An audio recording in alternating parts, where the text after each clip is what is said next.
Hello बच्चों, let's read the question. So question says that match each of the diatomic molecules in column first with the property and properties in the column second. So सबसे पहले क्या है आपका B2 है, ठीक है। क्या क्या चेक करना है? बॉन्ड ऑर्डर चेक करना है, पैरामेट्री चेक करना है, ऑक्सीडेशन रिडक्शन होगा या नहीं होगा वो चेक करना है, मिक्सिंग ऑफ S और P ऑर्बिटल हमें ये भी चेक करना है।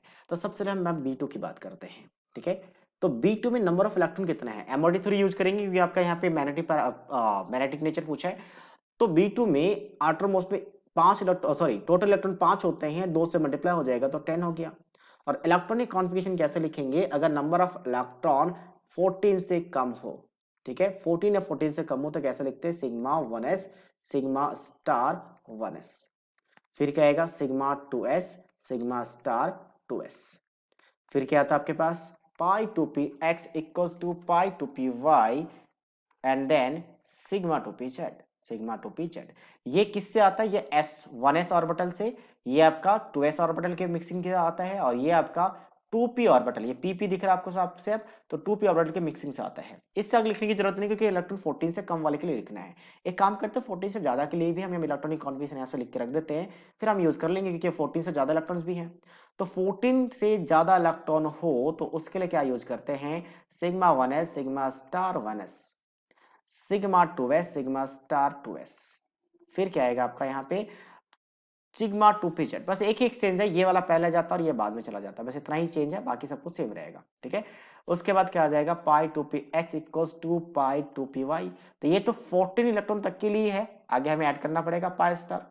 और अगर इसमें भी अगर ऐड करना हो, ठीक है, तो पाई स्टार हम एज इट इज उसमें ऐड करेंगे, बाकी पाई स्टार वाले में कोई चेंज नहीं होता, पाई स्टार दोनों आपके आ जाएगा, उसके बाद सिग्मा 2p z आ जाएगा। तो ये दोनों हम यहाँ पे भी लिख सकते हैं।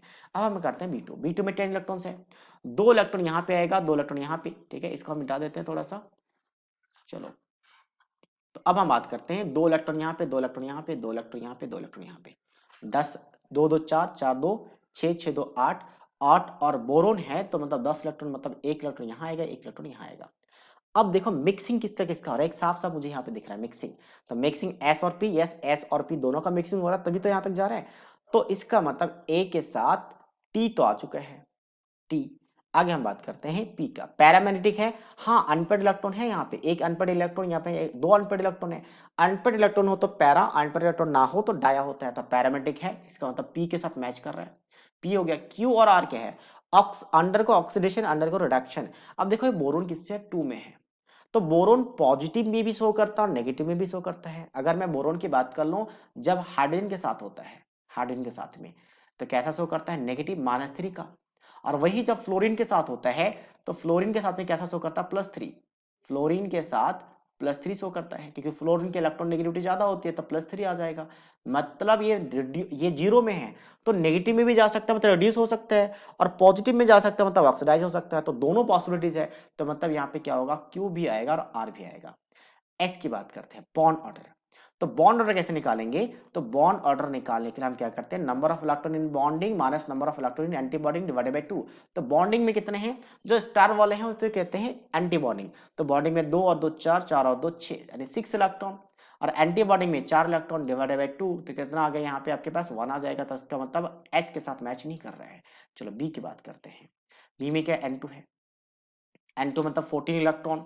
14 इलेक्ट्रॉन का मतलब यहाँ पे आपका 8 इलेक्ट्रॉन हो चुका है, मैं यहीं पे लिखूंगा, 2 10, यहाँ पे 12 और यहाँ पे 14, 14 हो चुका है। एक भी अनपेड है क्या? नहीं है, तो मतलब पैरामैग्नेटिक तो गया काम से, पी कट चुका है। अच्छा N2 जीरो में है, और N2 का मुझे पता है कि पॉजिटिव भी शो करता है और नेगेटिव भी शो करता है, दोनों शो कर सकता है। तो जब N2 पॉजिटिव नेगेटिव दोनों शो कर सकता है, जैसे NO, NO में +2 हो जाएगा, बट वही NH3 आ जाए तो NH3 में -3 हो जाता है, तो पॉजिटिव नेगेटिव दोनों, मतलब ये खुद को ऑक्सीडाइज भी कर सकता है, रिड्यूस भी कर सकता है। तो इसका मतलब अंडर का ऑक्सीडेशन रिडक्शन तो दोनों आएगा, मतलब Q और R तो आ चुका है इसमें, ठीक है, Q और R यहाँ पे आ चुका है। नेक्स्ट हम बात करते हैं इसके बाद, QR के बाद बॉन्ड ऑर्डर की बात करते हैं। तो बॉन्ड ऑर्डर कैसे निकालेंगे? तो बॉन्ड ऑर्डर थोड़ा सा साइड में कर लेते हैं यहाँ पे ताकि सारे लिख लेंगे एक साथ। बॉन्ड ऑर्डर, बॉन्डिंग में कितने हैं? तो बॉन्डिंग में 2 4, 4 8 और 2 10, ठीक है 10। एंटी बॉन्डिंग में 2 और 2 4, 4 ही है, डिवाइडेड बाय 2। तो बॉन्ड ऑर्डर 3 आ चुके हैं, मतलब 2 से ज्यादा है, यस 2 से ज्यादा है, मतलब एस भी आ जाएगा। क्यू आर के बाद एस आ गया। टी की बात करते हैं, कौन कौन सा मिक्सिंग है, ये 1s और 2p, तो s और p दोनों मिक्सिंग है, यस s और p दोनों मिक्सिंग है तो टी भी आ जाएगा। ठीक है, सी की बात करते हैं, सी में क्या है आपका O2 नेगेटिव। O2 नेगेटिव का मतलब ऑक्सीजन में 8 इलेक्ट्रॉन मल्टीप्लाई 2 प्लस नेगेटिव मतलब 1 इलेक्ट्रॉन उसने ऐड कर दिया है, तो कितने होंगे 16 और 17 इलेक्ट्रॉन। कैसे ऐड करोगे, 2 टू 4 टू 6 टू 8 टू 10 12 14 15 16, अब यहाँ पे आएगा 17, क्योंकि दोनों का एनर्जी सेम है तो एक एक इलेक्ट्रॉन पहले देना था, तो ये हो गया 17। अनपेड इलेक्ट्रॉन दिख रहा है, यस एक अनपेड इलेक्ट्रॉन है तो पैरा हो जाएगा। ये वाला डाया था, ये वाला डाया था, ठीक है, डाया कहते हैं डायमैग्नेटिक अगर आपका अनपेड इलेक्ट्रॉन ना हो। इसमें अनपेड इलेक्ट्रॉन है तो पैरा हो जाएगा, मतलब पी के साथ मैच कर रहा है सी का। नेक्स्ट हम बात करते हैं ऑक्सीडेशन रिडक्शन। तो O2-1 का मतलब क्या है, O2-1 का मतलब एक ऑक्सीजन पे -1/2 का चार्ज है, दो ऑक्सीजन पे -1 तो एक ऑक्सीजन पे -1/2। तो ये क्या कर सकता है, हमें पता है कि ऑक्सीजन का मिनिमम ऑक्सीडेशन स्टेट -2 होता है, और ये ऑक्सीडेशन स्टेट 0 पे भी जा सकता है, मतलब -2 से -हाफ से -2 को रिड्यूस हो गया, और -हाफ से 0 मतलब ऑक्सीडाइज हो गया, तो दोनों हो सकता है, ऑक्सीडाइज भी हो सकता है, रिड्यूस भी हो सकता है। तो पी के साथ साथ क्या आ गया, पी के साथ साथ क्यू आर दोनों आ गया। नेक्स्ट हम करते हैं बॉन्ड ऑर्डर। तो बॉन्ड ऑर्डर हम यहाँ पे कैलकुलेट कर लेते हैं। बॉन्ड ऑर्डर, बॉन्डिंग में कितने हैं, 2 4 2 4 6 6 8 8 और 2 10, 10 आ गया बॉन्डिंग में। एंटी बॉन्डिंग में कितने हैं, 2 और 2 4, 4 और 3 7, 7 आ जाएगा डिवाइडेड बाय 2, तो 3/2 मतलब 1.5। बॉन्ड ऑर्डर इससे कम है, कम है मतलब ये आंसर नहीं आएगा। लास्ट हम बात करते हैं टी, यस एस और पी पूरा पूरा दिख रहा है कि एस और पी आपका क्या है, इंटरमिक्सिंग है, तो टी भी आ जाएगा, तो ये आंसर है P Q R T. Last हम बात करते हैं डी यानी कि O2।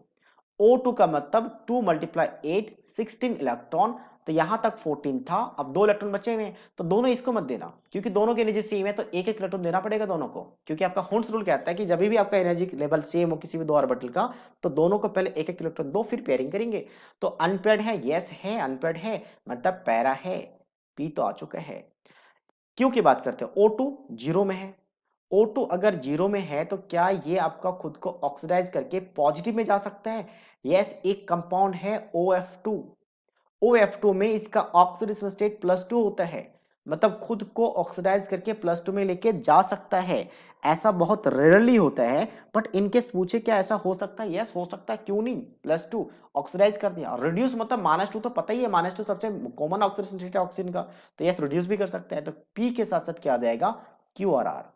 नेक्स्ट बात करते हैं एस का, बॉन्ड ऑर्डर।